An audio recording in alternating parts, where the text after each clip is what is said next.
Welcome back to another episode with the Millennial Finance. I'm all dressed up in my baju Melayu because we are literally filming this on the first day of Raya itself. When we post this, it should still be Raya, so to all of you who are celebrating, we wish you a Selamat Hari Raya. In today's video, I want to explain in detail about what is ASB Financing and how you can use it to build a 1 million ringgit plus retirement portfolio. By the end of this video, you'll be able to see the huge potential of ASB financing, but also the cons that come with it. With this, you'd be able to make your decision on whether you want to take on this investment style. My name is Emir, and welcome to the Millennial Finance. Play intro.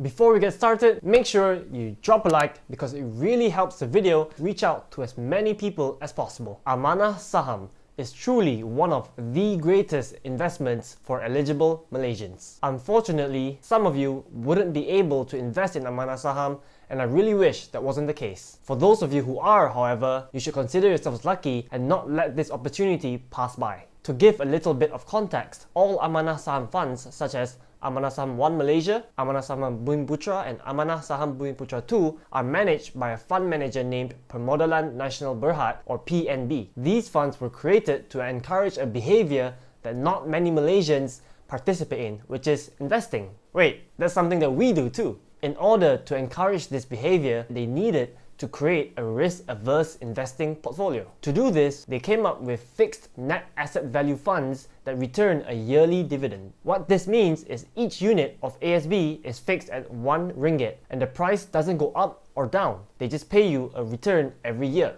Essentially, you can't lose money investing in ASB. With the launch of this product, the banks came up with an idea. What if we provided loans to Malaysians to invest in Amanah Saham? Thousands of the greatest minds around the world gathered to brainstorm this idea, and ASB Financing was born. What is ASB Financing? It's a simple concept. Basically, banks will give out loans to eligible Malaysians that will be put into their Amanah Saham accounts as investments in ASB. When you look at your ASNB account through your My ASB portal, you can see that there is a split between how much you have in your account. As you can see, there are different columns which include cash investments and loan certificates. Based on my account, I have an ASB loan of 100,000 ringgit. They split these amounts to show you clearly how much of your account is available to withdraw. For obvious reasons, the banks have an agreement with Amanah Saham that prevents me from withdrawing the 100,000 ringgit that I took as a loan to invest in Amanah Saham. This means that the 100,000 that I borrowed is purely for the purpose of investing in Amanah Saham and not for me to take out and buy my Lambo.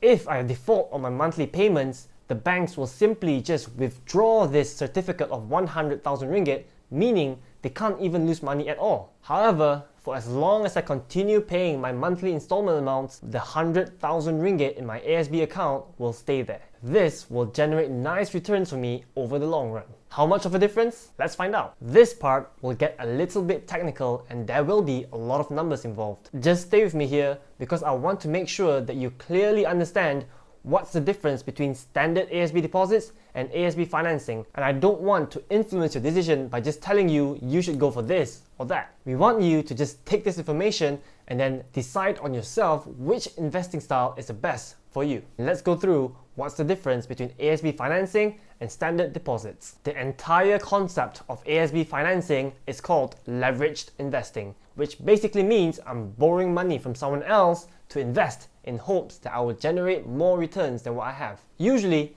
we never recommend participating in leveraged investing as you can lose a lot of money very quickly. ASB is slightly different though. As we mentioned before, the funds are fixed at RM1 ringgit per unit. This means that a 1,000 ringgit investment today will stay as 1,000 ringgit for the next 100 years. The only thing that will be different is the amount of returns that they generate for us. This then means we can't lose money investing in ASB. So, what do? We can use leverage to generate outsized returns that we usually can't through just manually depositing your money every month. Let me give you a personal example of how this would work. I'll use the assumption of 6.5% ASB returns annually and 4.8% interest rates on my loan. For me, I've decided every month I will take away RM 530 ringgit and put it as my Amanah Saham investment. So, let's see what the difference will be in terms of returns after 30 years between standard Amanah Saham and ASB Financing. First up, let's look at if I just did it using conventional ASB deposits. After a year, I would have deposited RM6,360 ringgit and generated a dividend of RM224 ringgit. This brings me to a total sum of 6,583 ringgit after 1 year. Not bad results, right? Let's take a look if I used my 530 ringgit monthly and instead opted for the ASB financing option. With this monthly installment amount, I'm able to get a 100,000 ringgit loan with any of the local Malaysian banks. Remember that this 100,000 ringgit is immediately put into my ASB account, which then generates me a 6,500 ringgit return in the first year. On top of this, you need to remember that this 100,000 ringgit is a loan, meaning every month when I pay 530 ringgit, a portion of it will be used to pay off this loan so that eventually it will go to zero. After doing some quick math, I've came up that after 1 year of paying 530 ringgit a month, I would have paid off 1,500 ringgit out of the 100,000 ringgit loan. What this basically means that if I decide to now terminate my ASB loan contract, they would deposit 1,500 ringgit into my ASB account. This brings my total returns for the year to RM8,000 ringgit, 23% higher than using the conventional ASB method. That was in the context of 1 year. I wanted to bring this up because a lot of people seem to have the idea that loans are bad and paying interest on your loans are bad. In most cases, you'd be absolutely right. In some cases though, debt can be your best friend. You need to realize that the richest people in the world use debt to their advantage. To just give you an idea of how much you would have if you took up the maximum loan of 200,000 ringgit with ASB financing, you'd end up with an entire portfolio of 1.3 million ringgit after 30 years. You'd be living the life. I'm striving to be able to afford this, but the monthly installments come up to about 1,000 ringgit per month, which is a bit out of reach for me for now. It's always good to have a goal though. I also completely understand that not all of us have 500 ringgit a month to put into ASB financing. So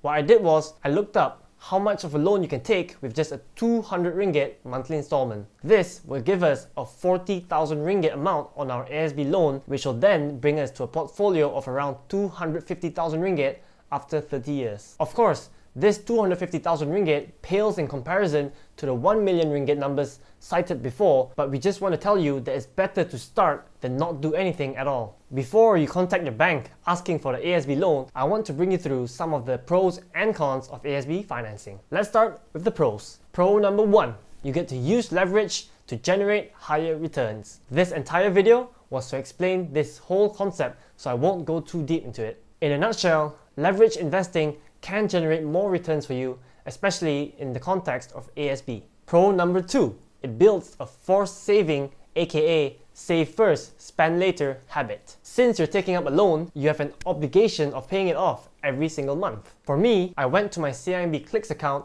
and set up a scheduled transaction to pay off this loan every single month after my salary comes in. With this loan, I'm forced to pay the 530 ringgit every month instead of making the decision whether I want to invest or not. To be honest, if I wasn't on ASB financing, I probably would have not invested the 530 ringgit every month and maybe decided to go on an extra holiday or just buy something else. This has been good discipline for me. It's been going on since I just started work and it's going well. A third thing that ASB financing provides is it helps you build a credit score. Not many people talk about this, but this is something that is very important to us. You need to understand that ASB loans are very easy to get approved by the bank. This is because the banks can technically take back the entire loan certificate if you decide not to pay. It's low risk for them and they don't mind approving your loans. As a fresh grad, this helps you build the foundations to getting a very good credit score and lays down the groundwork into having a very strong one for the future. With a good credit score, it's easier for you to get approved by banks in the future when you want to buy a house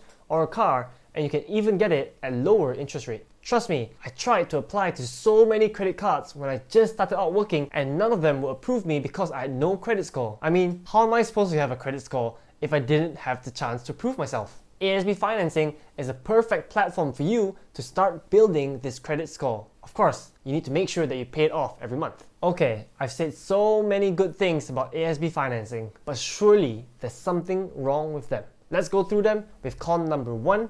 It might impact your future loan eligibility. If you're starting off with a small salary, yet you force yourself to take up a big ASB loan and pay nearly 50% of your income into this loan, then hats off to you because you're doing an amazing job for your future. However, the problem will come when you decide to buy a house or a car in the future. Since your ASB loan monthly installment is already a significant amount of your monthly income, your debt to service ratio is high. A debt to service ratio is basically how much do you pay in monthly installments as a percentage of your total monthly income. If this debt service ratio is high, you will maybe get rejected by banks when you try to apply for loans for your house or even your car. However, do keep in mind, ASB loans can be terminated at any time you want at no penalty. If you buy a car or a house, you can't tell the bank that I want to cancel this loan, you know what, I don't want my house anymore. It doesn't work like that. However, with ASB financing,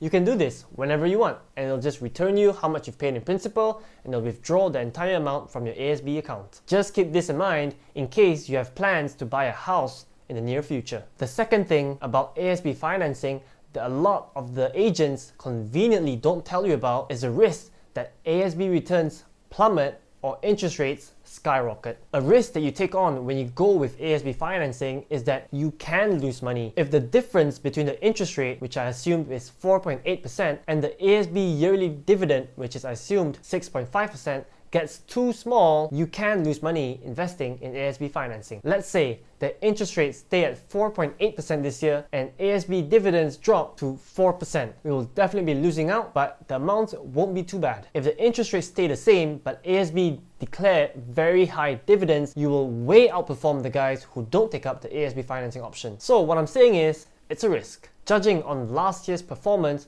which is a good benchmark because ASB returned very low dividends, I've come to the conclusion that going the ASB financing route is still better. Every year, I will closely monitor these changes and then decide whether I want to continue with ASB financing or not. If I ever decide to terminate my ASB loans, I'll make sure to let all of you know. There are no free lunches after all. We're taking a small risk that the spread between interest rates and ASB dividends gets small with the possibility of earning outsized returns. Our risk-reward ratio is good, I'm comfortable with it, but I understand that not everyone has the same risk appetite as me. So this is for you to decide. The third thing, and probably the biggest thing that I want to flag about ASB financing, is the fact that the investment is less liquid. Let's say I deposited 500 ringgit into my ASB every single month. Whenever I want, I can withdraw this money if I have to make a payment for an emergency or I just want to spend it on something. The super key thing here, which I mentioned,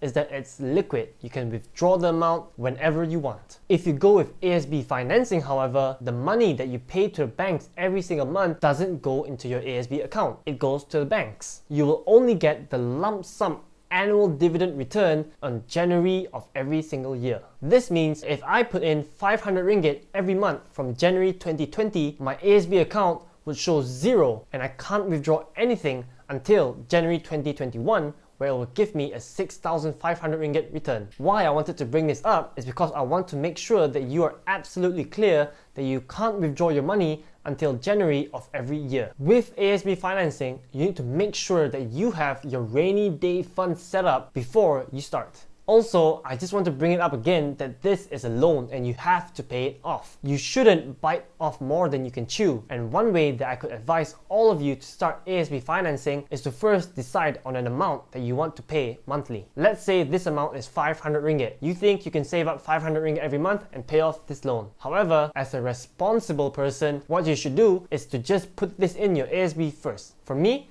I would take this 500 ringgit, deposit it into my ASB every single month for 6 months to a year and see whether I'm still comfortable with my remaining money. If I manage to do this successfully and not skip even 1 month, then I'm very sure that I can pay off 500 ringgit every month in a loan. After this, you can go on and take the ASB loan. However, if you realize that 500 ringgit is a bit too much to contribute monthly, then you should not be taking an ASB loan with a 500 ringgit monthly installment. So, to wrap things up, ASB financing has a potential to generate better returns than standard Amanah Saham. However, you need to take into account the risk that comes with it, such as lack of liquidity, not being able to pay off your loans, and the risk that interest rates go up or ASB returns go down. We recommend that you first decide how much you're willing to put in every single month and try it out. Weigh the risk and reward and decide whether ASB financing is the right option for you. That's it for today's video. I hope you enjoyed it. I put in a lot of effort into this, and if you liked it, smash the thumbs up button, subscribe to our channel if you haven't already, and leave a comment down below. Which one do you prefer? The standard ASB or ASB financing? Thanks for watching till the end of this video. My name is Emir, and this is the Millennial Finance.